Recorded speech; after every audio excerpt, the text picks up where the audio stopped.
Uma operação da Polícia Federal e de fiscais do IBAMA destruiu 23 balsas e dragas que estavam no Rio Madeira, que eram usadas por garimpeiros ilegais na extração de ouro. As imagens feitas pela PF mostram o momento que elas foram queimadas, como você vai ver na reportagem agora. Nuvens de fumaça preta se formaram pelo Rio Madeira. Eram balsas e dragas usadas por garimpeiros ilegais na extração de ouro. Todas em chamas. Uma operação conjunta da Polícia Federal e do IBAMA explodiu 23 embarcações. De longe, moradores de comunidades ribeirinhas presenciaram as ações. Federal, mano. A operação se concentrou na região de Altazes, a cerca de 100 quilômetros de Manaus. Os agentes vão investigar quem são os responsáveis pela exploração do garimpo. Em novembro do ano passado, garimpeiros invadiram a região e formaram uma cidade flutuante ao redor do município. Centenas de balsas estacionadas, uma do lado da outra, em plena atividade. Pelo alto, as imagens chamaram a atenção do país. Na época, a Polícia Federal fez uma operação, expulsou os invasores e destruiu cerca de 300 dragas. Há cerca de 2 meses, grupos de garimpeiros voltaram para a região. De novo, dezenas de dragas atracaram perto de Altazes. Os moradores denunciaram e a polícia montou a operação. Importante ressaltar que a Polícia Federal do Amazonas ela está realizando um mapeamento em todo o nosso estado e onde houver balsas e dragas realizando garimpo ilegal de ouro, nós vamos agir. Então, novas atuações como essas ainda devem ocorrer ao longo deste ano.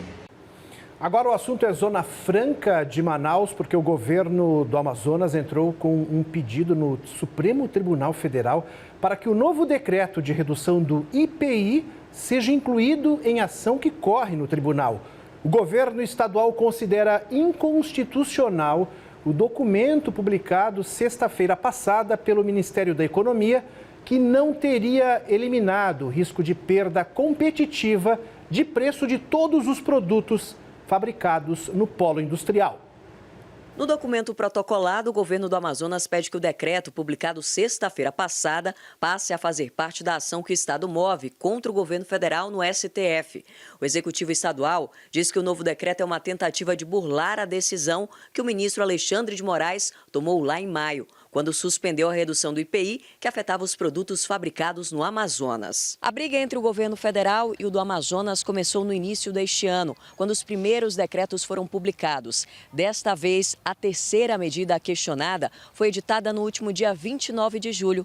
Assim, alguns produtos fabricados na Zona Franca de Manaus continuam ameaçados.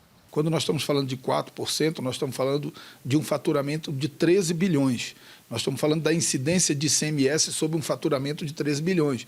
Portanto, de recursos que pagam escola, que pagam a UEA, que pagam salário de servidor público, que são distribuídos para o interior do Estado. O deputado federal Marcelo Ramos disse que conversou com o ministro Alexandre de Moraes essa semana. Eu quero crer que ele vai confirmar a decisão, porque a decisão dele é muito clara. Não pode haver redução de IPI de bens produzidos na Zona Franca e submetidos à PPB. Essa é a regra. O governo cumpre essa regra e a gente segue adiante. O novo decreto deve precipitar a ida do ministro da Economia ao Congresso para prestar esclarecimentos. A convocação de Paulo Guedes já estava aprovada, mas ainda falta marcar a data para audiência na Comissão de Desenvolvimento Econômico. Entre as empresas que ainda são prejudicadas pela redução do IPI estão as que fabricam notebooks com tela superior a 15 polegadas, terminal de ponto de venda e película plástica, além do polo de concentrados. O que o governo, através do ministro da Economia, não consegue entender quando ele se refere, por exemplo, ao polo de concentrado e diz de forma irônica que tem empresas de xaropinho, é que nós temos a terceira planta de uma empresa da Coca-Cola aqui no polo industrial da Zona Franca de Manaus.